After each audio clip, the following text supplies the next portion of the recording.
No. My name is Sophia Cotton. I'm 22. I have a 1-year-old son. I'm a single mom. I make $7.50 an hour at McDonald's. Nothing.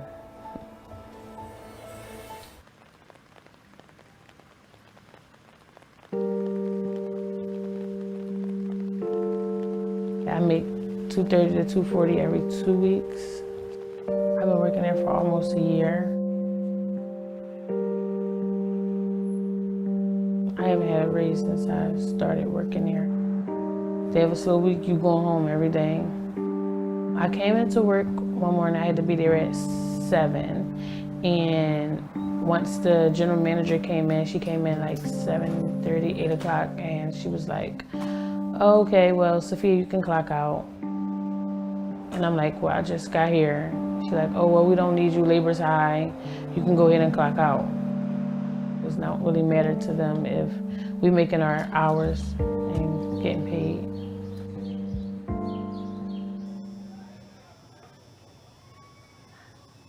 I got $261 in food stamps last month. Then they deducted it to $216.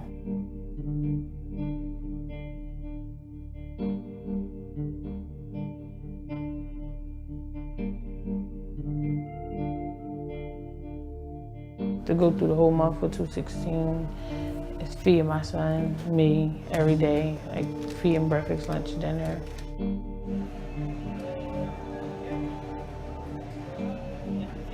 So I'll buy like frozen foods that I can keep in the refrigerator, on the freezer. I don't buy fresh fruits and stuff like that because it's not guaranteed that it'll be eaten all. Make it stretch.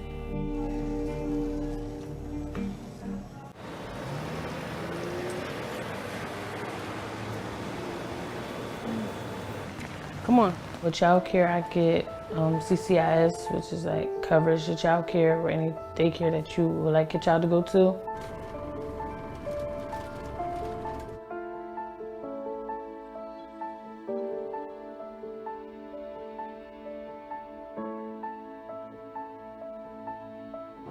I do pay a copayment for $10 a week.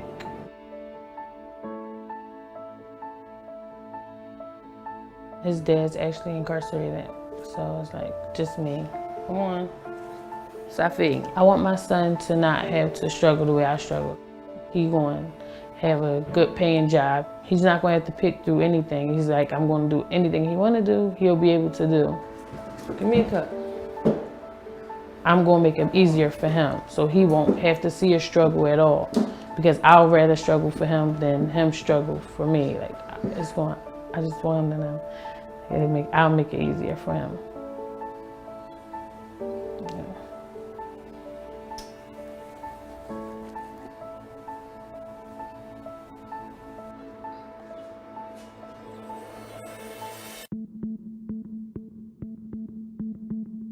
My number one always is to make sure that my rent is paid, so I make sure that we have somewhere to live.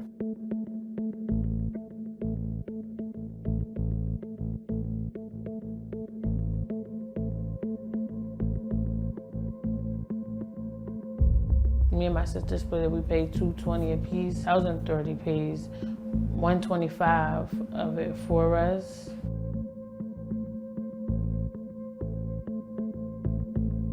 One of my checks was $238, and it was like the week that rent was due. So it was like I paid the rent. I had no other choice. But then I found myself borrowing and borrowing. So when my next check come, that's my check that I use like to get diapers, my son some clothes. Like that's the check that I use to get those things. So it's like I find myself breaking into that because I have to pay everybody back.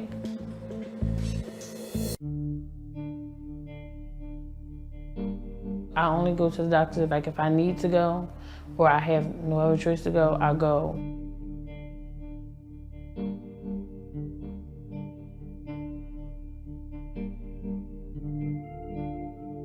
I needed a root canal for one of my back teeth, and it was like, well, you know, if you get a root canal, it's I think they told me it was like around $300 something, but they needed like a down payment. Like I couldn't, either I had to pay the whole thing or put down like half down payment. So I'm just like, okay, well, how much would it be like to pull a tooth or whatever? And they like, oh, well, it's free to pull a tooth, but we'd rather not pull a tooth because it's savable. And then I'm like, well, I'd rather you pull it because it's like I can't pay for it, but it's bothering me and I don't want the pain, so I'd rather you just pull a tooth. It's not really what you want to do, but it's what you have to settle for because you can't afford to get the right dental care. If I wasn't getting like rent, assistance, food stamps, or child care help, I think I would still be like living in a shelter or something because I wouldn't be able to pay rent and take care of my son and, you know, make sure he clothed and fed off of the checks that I received from McDonald's. Come on, eat.